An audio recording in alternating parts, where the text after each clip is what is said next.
They know we do it for the culture. Rapping, we do it for the whole squad. We was down, but we came back. We lost it all, but we came right. They can never hold us.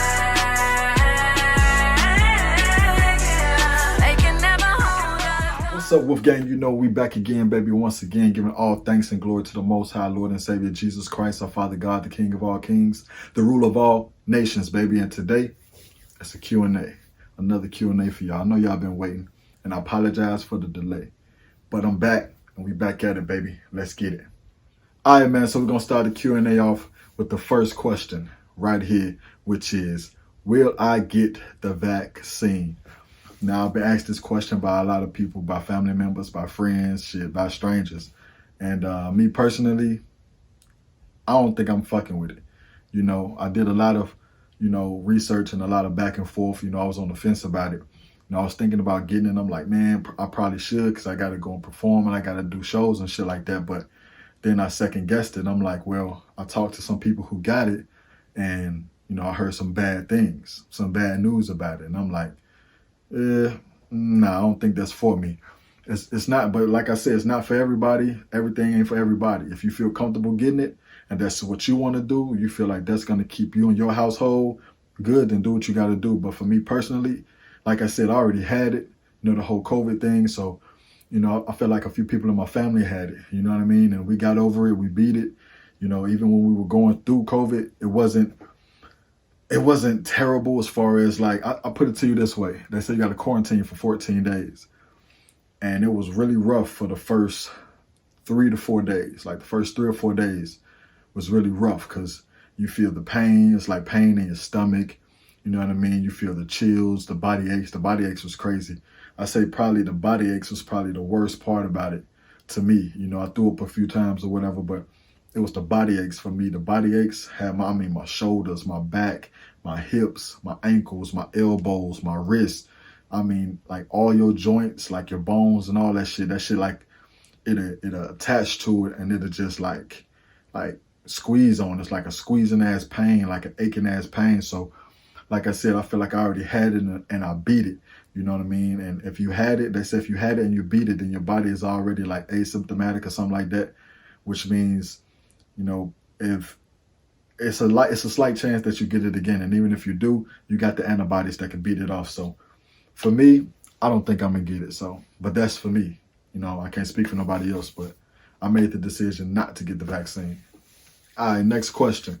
When is your next project? My next project that I'm dropping, I just dropped the project. If you have not heard it, if you haven't checked it out, go check it out right now, man. It's streaming on all platforms: Google Play, Apple Music, iHeartRadio, iTunes, SoundCloud, DistroKid. It's all over the place, man. YouTube. Check it out, man. Do not miss out on this project. This project right here, I want to make a project for the summertime. I want to give the fellas and the ladies, something to bump. For everybody who got speakers in their trunk, for everybody who like to ride around listening to loud music, I wanted to get them something that they can bump, something that they can ride to, something they can jam to or whatever. So this project I just dropped called Grand Slam, it's one of my hardest projects as far as like the music on there. Like it's a lot of hard music on there, you know what I mean? Like banging ass hard music with the bass popping and everything like that. I've already got some reviews on it. I ain't gonna lie, like I got people who rock with me and people who fucking with me here in the States, but my music is doing like really good overseas. It's doing good in the Philippines. It's doing good in Switzerland. It's doing good in Germany. You know what I mean? So shout out to all 3 of those countries, man. I appreciate all the love. I appreciate all the support. I appreciate, everybody who is tuned in to this Tony Bane Wolfgang movement. From the YouTube to the music to the merch. Hey man, we're not stopping shit. I'm even trying to get bumping to the movies. You know what I mean? I'm trying to touch every base, baby. And I'm teaching black entrepreneurship. You black, you're a male, you're a female. You can do it. Get your ass up, work hard at whatever it is that you want to do in life. But be an entrepreneur. Don't limit yourself. Because if you limit yourself, you're the only person that's doing that. You're the only person that can stop you. You're the only person that can get in the way of your happiness. You're the only person who can disrupt what you want in life and what you got going on. So my advice to y'all, get out of your own way. You know what I mean? So I just dropped the project July 2nd, Grand Slam, that's banging. If you haven't checked it out, go get it. As far as future, I don't know if I'm gonna drop anything fairly soon. I think the next project I might drop would be probably October. What the fuck? You know what I mean? I don't plan on dropping anything for the next couple months. You know, I got a lot going on, you know, with work. You know, I'm trying to build this YouTube. You know what I mean? I got personal family life going on. So, you know what I mean? I'll probably drop my next project around October. But whenever I do drop that project, that's going to be my 10th project. You know, that will be my 10th project in a year and a half. Damn! So you got to think about it. I put out 10 projects in a year and a half. I don't know any celebrity, any mainstream artist, any artist that's signed to any major labels doing it like that. My work ethic is crazy. And mind you, I'm dropping those projects while, you know, still living a personal regular life, still working a 9 to 5, still doing YouTube and, you know, being a full-time father and doing everything that I do. You know what I mean? So for me to be able to drop 10 projects, you know, and still be able to juggle everything I got going on in my life, I don't think anybody, as far as mainstream, can really fuck with me at the end of the day when it comes to work ethic. Because if I was to do this music shit 24/7, it'll be scary how many projects and songs and shit I'll be dropping. It'll be fucking crazy. But my next project, look for that around October. How many tattoos do I have? To be honest with you, I lost count after 18. When I hit 18, I lost count. I stopped count after 18. So when I hit 18 and I counted those 18, ever since then, I just stopped counting. So I don't know, but it's more than 18. You know, I got, you know, I'm tatted, pretty tatted, you know, tatted on my chest and on my leg, you know. But yeah, man, I like tattoos. I mean, the thing about tattoos for me, you know, I feel like, and I can't speak for everybody, but I'm just speaking for myself. You know, I feel like tattoos for me, you know, they signify, you know, I can't speak for everybody, but for me, it's like, you know, when you grow up a loner, you know, and you grow up the type of person that has experienced abandonment and has abandonment issues, you know, you start to want to cling on to things that's not going to leave you. So, you know, for me, dealing with my abandonment issues, you know, growing up as a kid and as an adolescent, a teenager, whatever, I dealt with a lot of abandonment issues, and it would be people come in my life, you know, and they would love on me, then they would leave. People would come in my life, you know, they would leave. People come in my life. And for me, you know, it will hurt, obviously, because I'm pretty sure everybody and anybody, you know, if somebody come in your life and, you know, they love you, they, you know, show you things, they're there for you, you love them, they care for you, you care for them, and then they up and leave, I'm pretty sure that'll hurt any and everybody, you know what I mean? And I experienced that a lot growing up, you know. It will even be strangers at times that will come in my life and they'll help me out, you know, they'll care for me, and we'll start building this relationship, this bond. I care about them, and everything seems to be going pretty good, and then they up and they bounce, you know what I mean? I never see them again, and they bounce without a warning. Won't even tell me that, hey, we're leaving or anything. It'll just be up and going. So I dealt with like a lot of abandonment issues. So I became the type of person that I like to cling on to things that I know is not going to leave me. I like pets. I like dogs. I like cats. I like pets, you know what I mean? Because I know my dogs, my cats, my pets or whatever, they not going nowhere. Until it's time for them to, you know, leave up off this earth, they not going nowhere. And we all got to take that ride. But, you know, they not going nowhere. You know, while they're here, they're going to be with me. They're going to be loyal to me. You know what I mean? And that's the same way I felt about tattoos. Tattoos, you get tattoos, they own you. They're not going nowhere. You know what I mean? That's something you don't ever have to worry about abandoning you or leaving you or doing you wrong or changing up and switching up on you. Like tattoos, once you get it, it's there for life. No matter where you go in the world, you know, the tattoos are going to be with you. So it's just kind of like a symbol of loyalty, a symbol of not being abandoned, you know what I mean? You know, a symbol of something that's not gonna up and leave you. So that's why I like tattoos. But yeah, I got a lot, over 18. All right, next question. I like this question. How do I prevent myself from getting discouraged? To be honest with you, man, I just remember, you know, a couple things. First of all, whenever you're doing something and you enjoy doing it, I don't even like to say you love doing it, you know what I mean? Because we're not supposed to love anything on this earth. You know, you can enjoy it, you can like it, but don't love it. You feel what I'm saying? Read your Bible.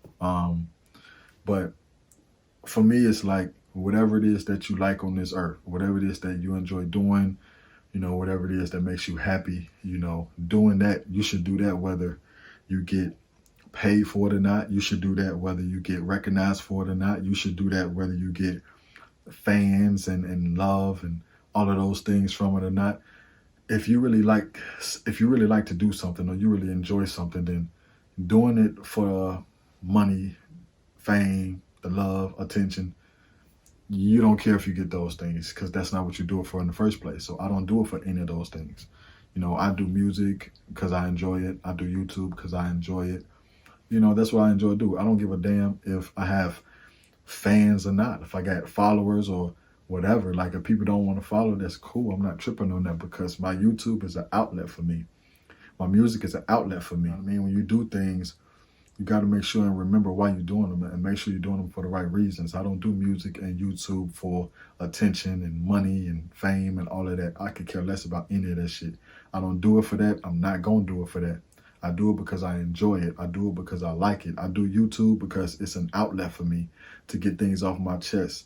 You know what I mean? Like, a lot of people say I should go to therapy to deal with the flaws that I have. But instead of doing therapy, I'm like, fuck it. I just turn this camera on and do YouTube. It's pretty much the same shit in a way. You feel what I'm saying? I'm getting shit off my chest.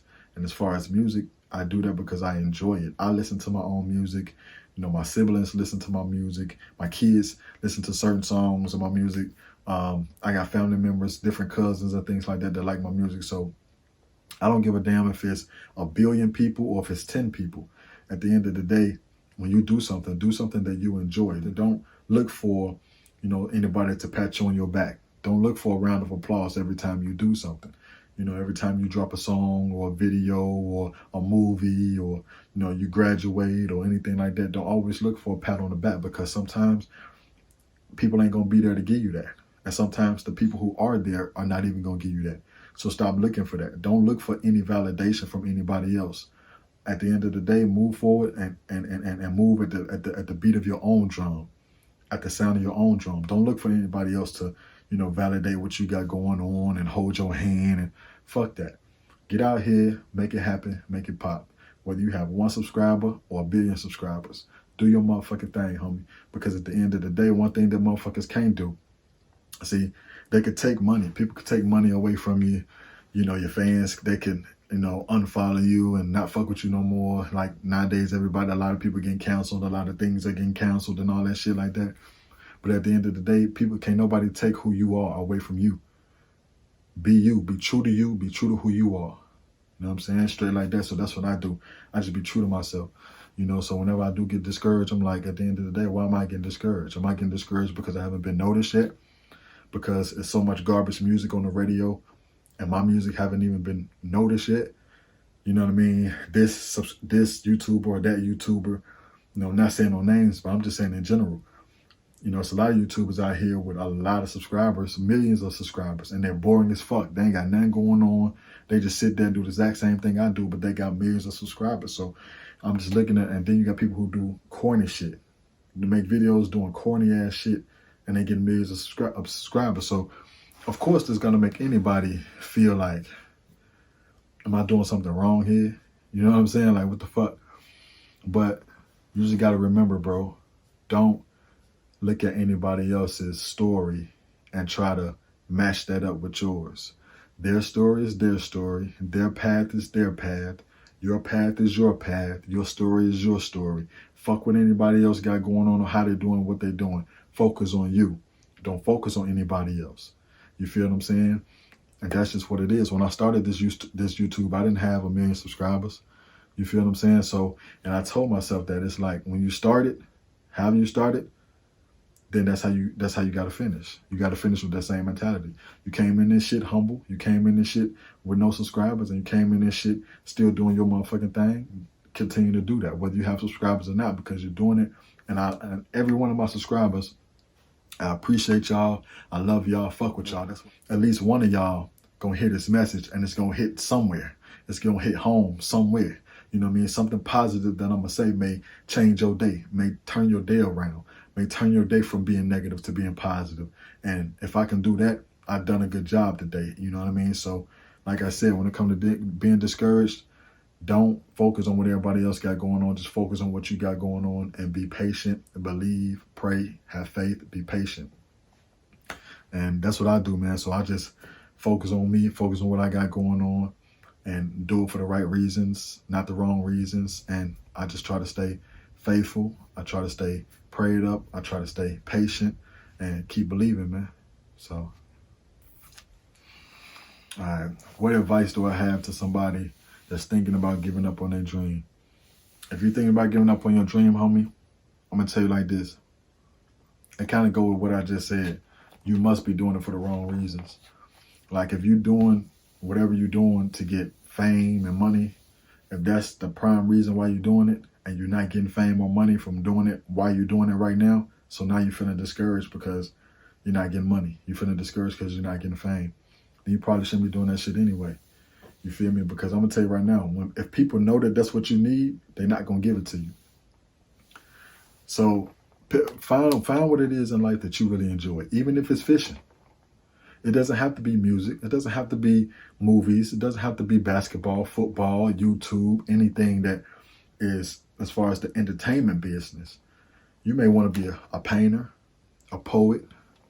You feel what I'm saying? You may want to be in politics. You may want to be a fisherman, whatever. Whatever it is that you want to do. I don't give a damn if you want to sit down and play tic-tac-toe all day long.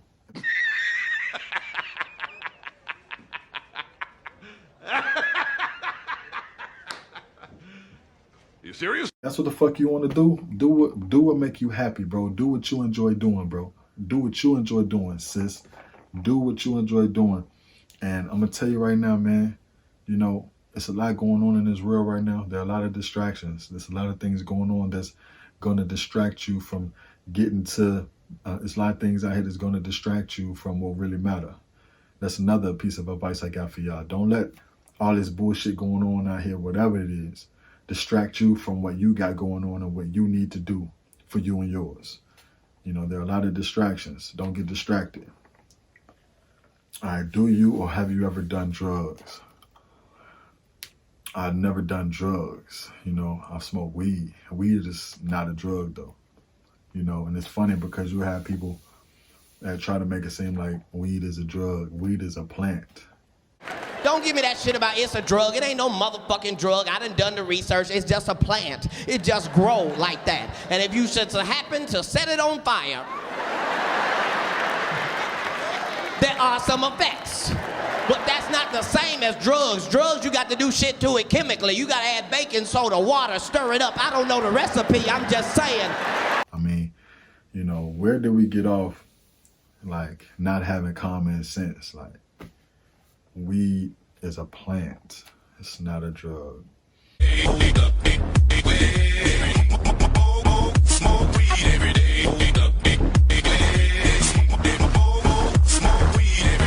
And that's why that's being legalized all over the country.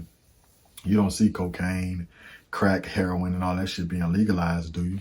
Because those are drugs. Those are drugs. Drugs are things you can overdose off of. Drugs are things that can harm people. Weed has not killed anybody. If you ain't smoking weed, cause you got a good job, then by all means make your paper boo-boo. But if you ain't got no job, and you not smoking weed, I don't know what the fuck you are. And if you ain't smoking weed, cause you got a good job, then by all means make your paper boo-boo. But if you ain't got no job, and you not smoking weed, I don't know what the fuck you are doing with your life. I don't do any drugs. I never have. I never, you know, took any ecstasy pills, any Molly. I never did crack. never did cocaine, never did heroin, you know what I mean? Never did PCP and angel dust and any of that shit. No, never have, and I won't. That's just not my style. What sports did I play as a kid? I started out playing baseball. I played Little League baseball. I was a pitcher. And I played right field. That was the first sport I started out playing. That was the one I played the most. You know, I played football. You know, they wanted me to be the quarterback because I was the pitcher in baseball, and I had an arm, but I didn't want to be the quarterback. I wanted to be either the running back or receiver. So I played mostly running back and receiver. But, you know, basketball, you know, that was a sport that I played for fun. Basketball, I never really been like wanted to really go to the NBA and that type of shit. That just wasn't my thing. It was mainly football and baseball. Are you a freak?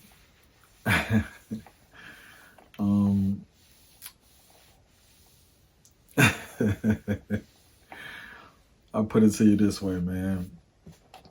I feel like this, man. When you with your significant other and y'all in the room, y'all behind closed doors, y'all doing what y'all do, y'all got y'all privacy going on, I feel like ain't no limits. You know what I mean? Ain't no limits.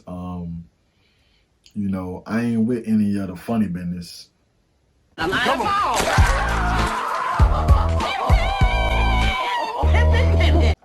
But I'm talking about, you know, turning up and just doing that thing. I could have been a real star, if you know what I mean. My nigga. What made me choose rap? What made me choose rap? Shit, because I couldn't sing.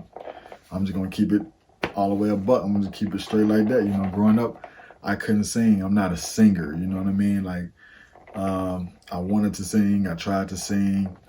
But if it wasn't for auto-tune, still to this day, I still won't be able to sing. But now the little singing that I do, it's because of auto-tune. Obviously, you know, it enhances you. But, you know, for me, rap, I remember I was riding in the car with my pops. I was a shorty. We was riding in this red BMW. I was sitting passenger side, and he was playing this rapper. It was this rapper that was on. He had the cassette tape. See, this was before CDs was even out. This was back in the days when it was a cassette tapes and shit, like in the 90s and shit. But, you know, he was playing this one guy. And we're in the car, and I'm listening. And I'm like, okay, this dude dope right here. I like this. You know, and this next go to the next song, I don't know. I'm saying it go to the next song, I like this cat right here. I didn't know who the guy was. But we pulled up to a gas station. So my pops goes, put gas in the car. And I'm looking at the cassette case of who this guy is. And I look at the tape and I realize I'm looking at it and it was Tupac. And I'm like, And I was a kid. So at that time I never heard of him, didn't know who he was, but my dad was playing his music in the car. And I liked his music. I'm like, yo, this is dope. I like this. And that's when I first started to like rap and know what rap was, learn what it was, learn, you know, how you can express yourself through words on a beat. You know what I mean? And that's when I first started wanted to rap. You know what I mean? I just always felt like rapping, it gave me a way to say whatever I wanted to say and needed to say just in a cooler way. You feel me? To a beat, to a rhythm. You feel me? So that's what made me want to do rap. So this is an interesting question right here. Okay, have I ever been fired from a job and why? Alright, well, I'll tell you like this. Most of the jobs I've ever had, I quit. Most of them I quit because it just wasn't me, you know. Working the regular 9-to-5 jobs, like the warehouse jobs, temp agency jobs, the manufacturing and all of that shit.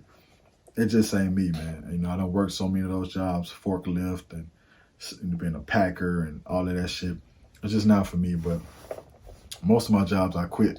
But the few jobs I did get fired from, I got fired from it was funny because I was priding myself on that. Like, I felt good about the fact that I haven't been fired from a job all the way up until maybe like 2012 or 13.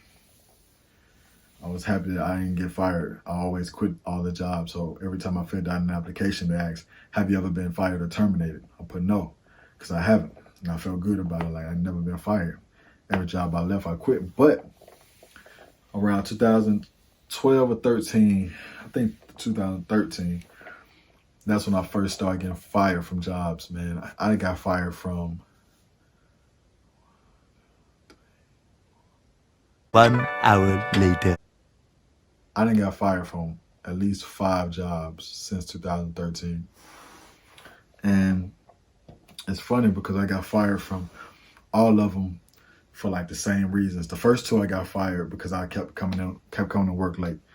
I ain't gonna lie, I didn't have respect for, other people's time. I didn't give a damn. I got there when I got there. I got there when I felt like it.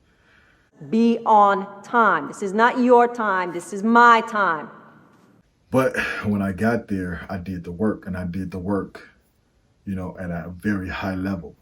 So that's why so many jobs, they used to put up with me being late because when I got to work, I overworked. You know what I mean? But my first 2 jobs, and they were both at Nissan dealerships. I worked at a Nissan dealership in New York. I worked at a Nissan dealership in Illinois, and both of those dealerships, I got fired for being late. My 3rd job, I got fired for threatening the manager to beat his ass. The 4th job, yeah, I got fired for threatening the manager. Well, he was the property, some type of manager there or whatever, but me and him had words, and I threatened to beat his ass, and, they fired me. I'll beat your ass. My 4th job, I got fired for threatening a truck driver because I used to do security at these gates, and we would have to like open the gates and let the truckers in and open the gates to let the truckers out. And I got into it with this racist ass trucker one night, and me and him had words. I told him I'd beat his ass. Like, you're lame, you're a bitch, you're a fuck nigga. Hop out the truck, I'm gonna beat your ass. Simple as that. Like, fuck all the talk. So he goes back and he tells, even though he the one who pulled up with some weird ass energy, you know what I mean? But he went back and told on me, so they fired me. Then I went to another gig. I got fired there for threatening a coworker. But I didn't even really threaten a coworker. I basically gave him an option because I thought me and him had like a little problem. It was like a little weird energy between me and the dude. So he was about to quit. So, when people about to quit, they get like balls and shit. So he was about to quit. So he grew some little nuts or whatever. So he started talking crazy to a few of the coworkers. And then he tried to bring that shit my way. And I snapped on his ass, and I told him straight up. And then this how gangster it was, though. I told him. I didn't even tell him in front of everybody. I told him. I snapped on him in front of everybody, but I didn't tell him what I told him in front of everybody. I put him to the side, and I told him, hey, bro, right on the other side of the building. Because on the other side of the building, nobody's there. Nobody's on that side. So I'm like, on the other side of the building, me and you could go in the bathroom, chop it up. We could go in the bathroom and fight. Me and you, man to man, get it on. Get whatever on our chest off. Let's do that. I'll beat your ass. He didn't want to do it. He turned down the fade. Then he went back and he snitched on me and told that, I threatened him and I said I was trying to fight him and all of this shit. So I got fired from 2 jobs for being late. I got fired from 3 jobs for threatening to beat people's ass. So, that's another reason I know I'm not cut out for this regular 9-to-5 shit. I'm meant to do something else because, I don't put up with people's stupidity. I don't put up with all that goofy ass shit. I ain't got time for it. Straight like that. How many jobs have I had? Man, no cap, bro. Like at least 30. At least 30. And I'm pretty sure it was probably more than 40. Like I had a lot of fucking jobs, man. But I've been working since I was like, my first job, I was like 13, 14. I started cutting grass and shit. And then when I was in Alabama, I was cutting grass. And when I moved back to Illinois, I had got a job at this barbecue joint, you know, called Robinson Ribs. It's my grandfather's best friend. He's the owner of Robinson Ribs, Mr. Robinson. And I got a job there when I was like 14, 15. And I was washing the dishes and shit. And I'm going to tell you right now, like, as a teenager working in a barbecue shack and you washing the dishes manually by hand, bro, that's a hard-ass job. Because you got to get dry-ass barbecue sauce off of all these plates and bowls and spoons and forks. I mean, the shit was like, I worked there for like a day. I'm like, fuck this shit. No, sir. This ain't for me. And they had no AC, so it was hot in that bitch. I'm like, I'm out of this bitch. I maybe worked 4 hours, 3-4 hours. I told them, hey, just get my money in cash. I'm gone. This ain't for me. What are your thoughts on independent women? I'm going to tell you like this. I love independent women. I love independent women, man. I love a woman who can hold her own, take care of her own business. You know, she don't need to ask nobody for shit. She doing her thing. But at the same time, you can be that. You can be that independent woman and still allow for a man to come in and make you better. And still allow for a man to come in and you make him better. Because we all got to humble ourselves. I don't care how independent a person is or how much a person may have. At the end of the day, you're still not perfect. So it's still flaws and things about you that can be enhanced. There's still things about you that can be made better. And you as a woman, when you get a man, that man's supposed to come in and make you better. You're supposed to make him better. Y'all supposed to make each other better. That's why they call each other their better halves. She's his better half. He's her better half. Because he's going to make her better, she's going to make him better, and they're going to flourish better together. If I could have one superpower, it would be to be perfect. Yeah, to be perfect. I wish I could be perfect. Why don't I have a type, a physical type when it comes to women?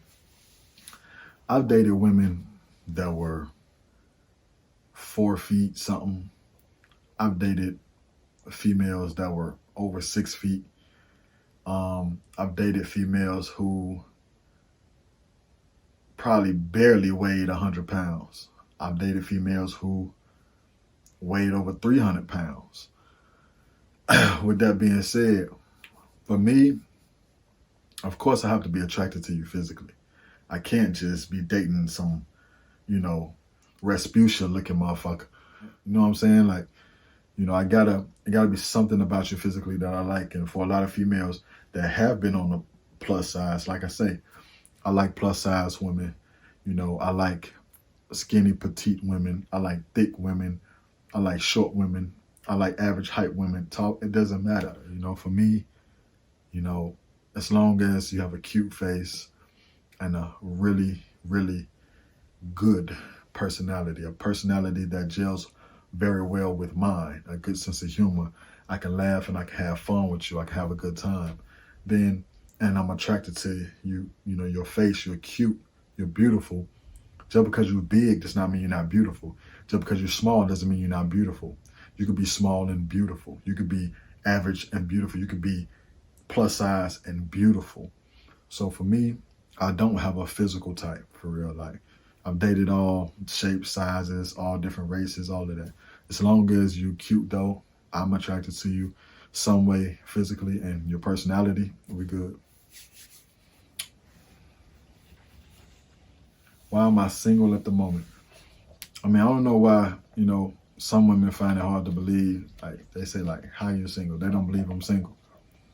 I'm single. I've been single for a while. Because I'm at a point in my life where I don't want to date anymore without a purpose.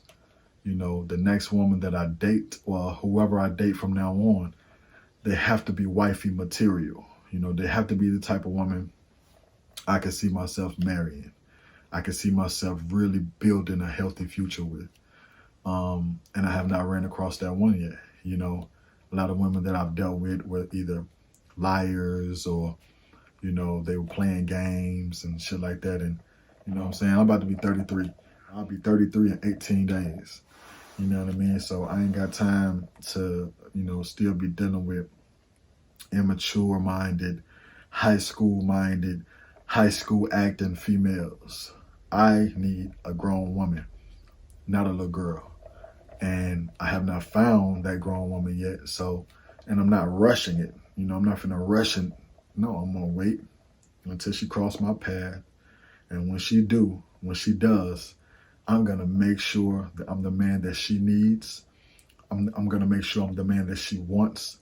I'm gonna make sure I make her life better in every way that I possibly can. Okay. And that's what I'm working on. You know, just being that person, being that guy, being that man. I'm a romantic type of guy. So, you know, my woman come home from work, you know, I want to have her dinner ready. You know what I mean? I want to have rose petals leading to the bed with a box of chocolate with some strawberries right there with the melted chocolate right there, so we can dip the strawberries and, man, massage her feet, massage her shoulders, massage her back. You know what I mean? Put some of that edible lubricant on her, just lick it off. You know what I'm saying? Like, you know what I'm saying? Have some nice steak waiting for her. You know what I'm saying? Steak, garlic mashed potatoes. I'm a grown ass man, baby. I ain't no little ass boy. Remember that. All right, baby. So if you like that video, go ahead and hit that like button. And if you're new to the channel, this is your first time, hit that subscribe, hit that like, become a part of this amazing wolf gang, baby, because we got some beautiful things coming. And until next time, it's your wolf gang.